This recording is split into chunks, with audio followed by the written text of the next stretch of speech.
The secret to looking 15 years younger is in being connected. To tell us what that means, we turn to the author of a new book titled Connected, a paradigm shift in how we view health. Andi Liu joins us now. Hi, Andi. Hello, thank you so much for having me. And of course, being connected not only can help you look younger, but the result of that is a vitalistic lifestyle. So, you know, a healthy body looks different on every person. I need to quantify that statement. I mean, I do look good for 72. No, I will be 48, if I may say. And basically, being connected to your body's signs is what's important, that we must actually look at the signs and symptoms as a way of helping us address our health rather than stifle the symptom with a pill and never address the cause and only the symptom. So it's so important to work with what that, sign is telling us and work with the body instead of against it. And even the World Health Organization states that health isn't merely the absence of symptoms and infirmity or disease. It's a state of optimal function on every level, including social.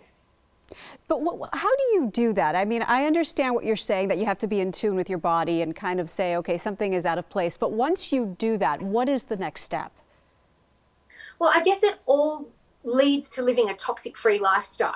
So that's the bottom line, is that I don't think we realise that when we actually take medication, and don't get me wrong, medication, where would we be without the best drugs and surgeons and doctors in the world? But that's really in a case of emergency. But on a day-to-day level, when we're taking medication over and over, and a disclaimer here, please work with your healthcare practitioner of choice. It's so important to work with them.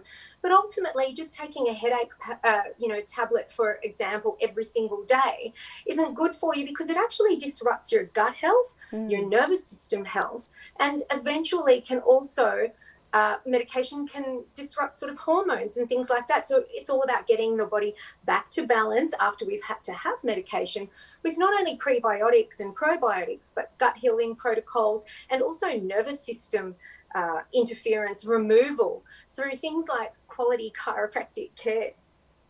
Andi, do you subscribe to the philosophy that it's not just the physical that you have to pay attention to, but your mental health as well? Is it all connected? Well, absolutely. And this is the whole point, pardon the pun, is it all connected? And we talked about chiropractic care, and I would like to address the fact that even when somebody is depressed, we don't see depressed people walking around with brilliant posture. We always see depressed people in a fight or flight, just like a boxer's stance. And that actual physiological change changes our chemistry and then in turn our emotional status.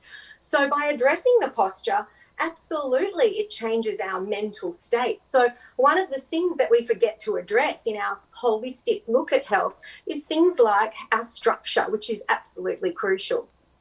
I imagine that the sooner you get started with this way of life, the better, the easier it is to keep it long term. So as a mom, how do you address this with children? What's your suggestion? Of course, prevention is always better, than any cure. Prevention is the cure. And it all starts from birth, really. How we enter this world really does say a lot about who we are.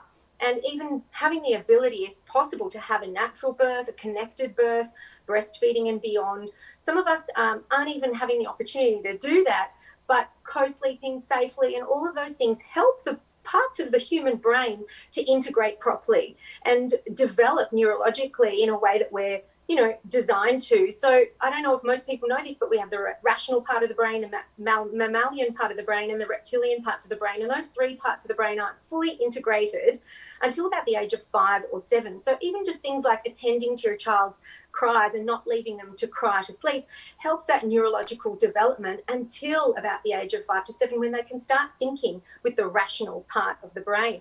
But in health in general nowadays, like later on in life, I'm seeing a lot of defense, if you like, in this current climate, and not a lot of offense. So being proactive is key as opposed to being reactive. And that's what the paradigm shift in the subtitle of my book is all about. Connected, a paradigm shift in how we view health.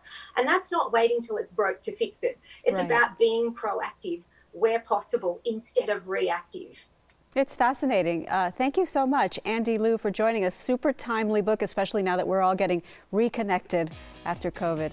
Thank you, Andi. And you can go to andylou.com for more information and look for her book, Connected, which is out now. Daytime will be right back.